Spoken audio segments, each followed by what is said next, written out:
Il y a quelques années, je suis partie vivre pendant 1 an avec mon sac à dos sur le dos et rien d'autre. J'ai fait plusieurs pays, j'en ai fait un peu en Europe, un peu en Asie et ça a occupé 1 an de ma vie au global. C'était vraiment génial. Par contre, j'ai constaté un truc que j'ai trouvé très intéressant et qui m'a permis d'apprendre sur moi-même, c'est mon rapport, je dirais, superficiel aux vêtements et aux produits de beauté. Je m'explique. Quand je suis partie, ça faisait des années que je voulais partir. Donc pour moi, l'idée était vraiment mûrie dans ma tête. Je savais que je partais avec très peu de choses. Je suis partie, je crois, avec quasiment aucun produit de beauté si ce n'est un mascara, il me semble. J'avais pas de fond de teint, tout ça, j'avais vraiment, je crois vraiment un mascara, peut-être un blush, je suis même pas sûre. Un mascara, ça c'est sûr. Et je suis partie évidemment avec très peu de vêtements et des vêtements qu'on ne peut pas qualifier de swag, vous voyez, des vêtements de voyageurs, quoi, des vêtements pour être à l'aise. J'ai passé toute cette année-là et quand je suis rentrée officiellement, que j'avais fini tous mes voyages, d'aller à droite à gauche et que je voulais vraiment me poser, que j'ai pris un appart, etc., j'ai recommencé à faire des déplacements en France, notamment pour travailler et tout. Et ce qui est fou, c'est que déjà, il n'était plus possible et plus envisageable pour moi de prendre mon sac à dos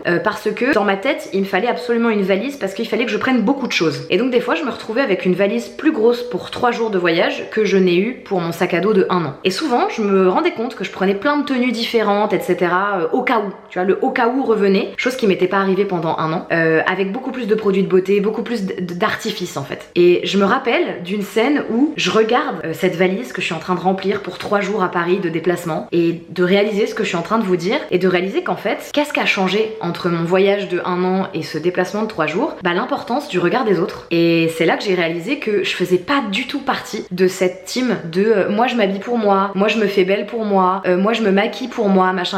Moi c'est pas du tout vrai, je me rends compte que je me maquille complètement pour les autres, que je me fais belle pour les autres, que je suis vraiment une victime de la société quoi.